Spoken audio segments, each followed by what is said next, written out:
새마을금고 이야기입니다.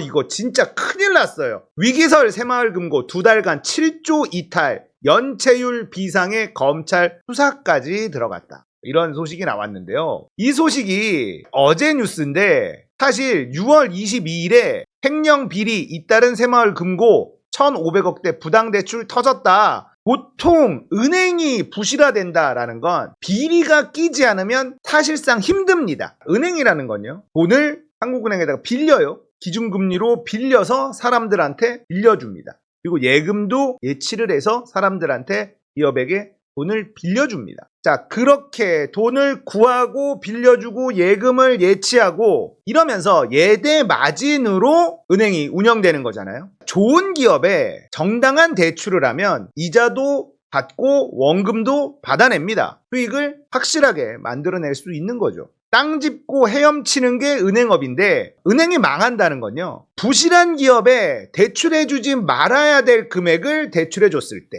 그게 커지면서 사고가 터지고 은행이 망하게 됩니다. 그래서 새마을금고가 지금 굉장히 위험하다라는 이야기가 나오고 있는 게, 금감원의 감독을 받지 않는 법의 사각지대에 있다라는 거예요. 그렇기 때문에 이런 비리가 쉽게 터질 수 있는 구조라는 거고요. 실제 6월 22일에 이런 비리가 터졌다는 뉴스가 나왔죠. 연체율 뛴 새마을금고 이사장 승인하면 이자 100% 탕감. 급합니다. 이거 행안부가 뒤에서 지시한 걸로 보입니다. 새마을금고는 금감원의 감독을 받지 않고 행안부의 감독을 받는 조직이에요. 이게 무슨 말인지 좀 이해가 잘 안 되죠. 새마을금고 채무조정 방안, 새마을금고에서 2달 동안 7조가 빠져나갔어요. 사람들이 이거 새마을금고 불안해서 안 되겠어, 예금을 빼기 시작합니다. 거기다가 연체율이 치솟기 시작합니다. 뱅크런이 일어날 수 있다는 거예요. 그래서 채무조정 방안을 냈는데요. 연체 발생 3개월 미만 이사장 승인으로 정상이자, 연체이자 100% 감면. 연체 발생 3개월 이상이면 연체이자, 정상이자 100% 감면. 가계대출 한정으로 75% 이상. 상환시 자녀 채무 100% 면제해주고, 연체 우려 차주 또 혜택을 주고. 자, 이런 채무조정 방안을 냅니다. 이게 무슨 의미냐? 빚을 안 갚고 있는 사람들한테는 혜택을 주고 열심히 이자를 내고 있는 사람만 피해를 보는 그런 대책을 내놓은 겁니다. 황당하죠? 새마을금고 한시적 채무조정 지원 프로그램 내용 변경 안내, 이사장 승인으로 연체계좌에 대한 정상이자, 연체이자,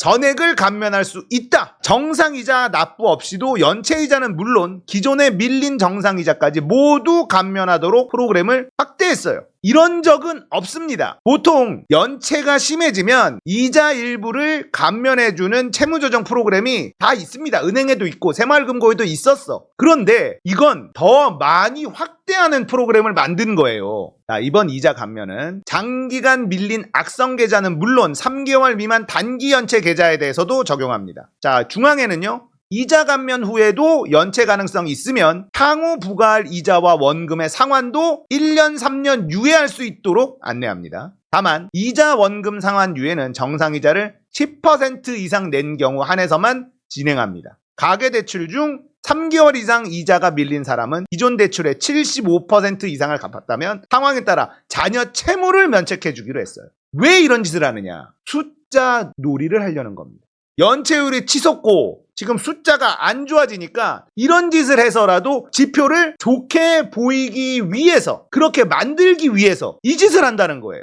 중앙에는 이자 감면 대상 기준을 명확히 제시하진 않고 이사장 승인만 있으면 가능하다고 안내했어요. 그래놓고 이자 감면은 금고 경영 수익과 직결되는 바, 무조건적인 감면은 지양해달라. 새마을금고의 특이한 조직 구조를 알아야 되는데요. 지역금고랑 중앙회랑 별도예요. 그러니까 지방금고가 자영업자들 이런 식인 거예요. 무슨 말인지 아시겠죠? 하나의 회사라고 보기에는 애매한 구조로 되어 있습니다. 그래서 중앙회가 컨트롤을 하지만 각자 책임이 다 달라요. 그래서 지역 새마을금고를 피해라라는 얘기가 나오는 겁니다. 새마을금고 연체율 보십시오. 미친 듯이 올라가고 있습니다. 연체율이 심각하게 올라가고 있어요. 자, 그러면 이 연체율이 왜 이렇게 심각하게 올라갈까? 새마을금고에 가계대출한 사람들이 빚을 못 갚고 있는 걸까? 그게 아닙니다. 우리 서민들은요, 벌어서 열심히 이자 내고 빚 갚고 하고 있어요. 그런데 왜 이렇게 치솟느냐? 부동산 PF에 물려있는 돈이 너무 많기 때문입니다. 특히 브릿지론. 제 방송을 많이 보신 분들은 브릿지론이 뭔지 이제 대충 아실 텐데요. 브릿지론에서 터진 게 많아요. 자, 부동산 PF는 첫 번째로 브릿지론부터 출발을 합니다. 토지를 사고 부동산 개발의 1단계, 본 공사로 들어가기 바로 전 단계, 다리 역할을 하는 게 브릿지론인데요. 브릿지론을 내줬어. 근데 1단계에서 빠그러지는 공사들이 만약에 생긴다? 그러면 이 브릿지론은 그냥 부실로 날려먹을 가능성이 매우 높게 됩니다. 만약에 공사가 들어갔어요. 아파트를 짓기 시작했어요.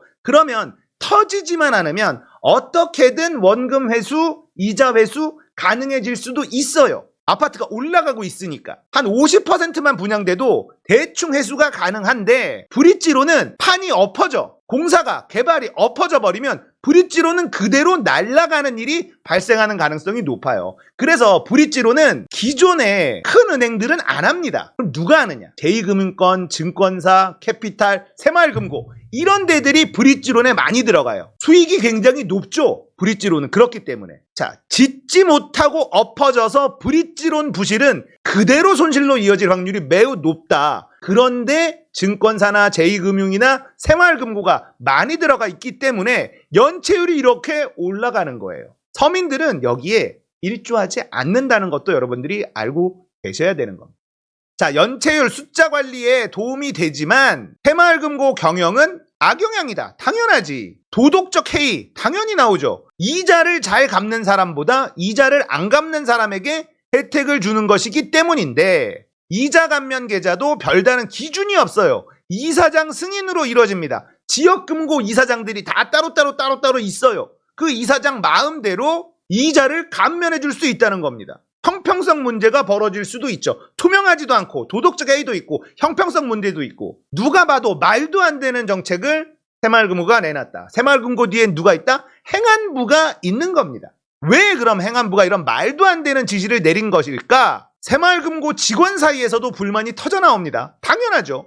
이자 감면은 재산 압류 등 할 수 있는 거 다 하고 난 다음에 하는 건데, 이렇게 감면해 주라는 건 영업을 포기하라는 소리 아니냐, 이런 얘기가 당연히 나올 수밖에 없죠. 이자 감면했다가 배임이라고 지적받을 텐데 행안부와 중앙회가 책임질 거냐? 이 정권이 잘하는 거죠. 만약에 이자 감면을 해줬어, 그랬다가 집단 소송이라도 걸렸어, 문제가 되면 이거 이자 감면 왜 해줬어? 너 배임이야, 이럴 것 아니냐? 누가 책임질 거냐? 행안부랑 중앙회가 이거 배임으로 걸지 않는다는 보증이라도 서줄 거냐? 이런 얘기가 나오는 거예요. 윤석열 정부가 자유 시장 외치면서 이딴 짓을 하고 있습니다. 중국 공산당이 하는 짓 아닙니까? 자기들 멋대로죠. 여기에서 핵심이 나옵니다. 색깔 제가 바꿔놨죠. 행안부 관계자는요, 모든 이에게 적용하기보다 부동산 PF 침체로 어려움을 겪는 사람을 위주로 적용하려고 한다. 갚을 가능성이 높은 사람에게 일시적 도움을 줘 더 잘 갚게 하자는 취지로 한시적으로 적용할 것. 자,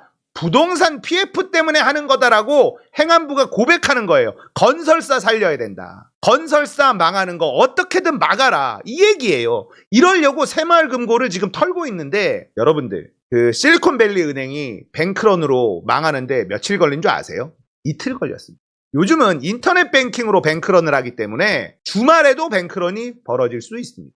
새마을금고에 예금을 예치했던 사람들이 안 뺄까요? 2달 동안 7조가 빠졌잖아요. 더 빠질 겁니다. 새마을금고 왜 돈을 넣어놓습니까? 이자를 정상적으로 열심히 갚고 있는 사람이 불이익을 받는 이런 은행에 누가 돈을 넣어놓겠냐고요. 거기다가 부동산 PF 안 무너지게 하려고 이딴 짓거리를 하고 있다? 이거 개인한테 적용될까요? 적용 안 되죠. 건설사들한테만 적용시키라, 이 얘기를 하는 거예요. 시장경제? 개소리입니다. 중국, 북한도 이렇게까지 안 할걸요? 혐중정서로 재미 보고 있는 이 정권이 하는 짓이 중국이랑 똑같습니다. 부동산 PF 무너지는 거 막아야 된다.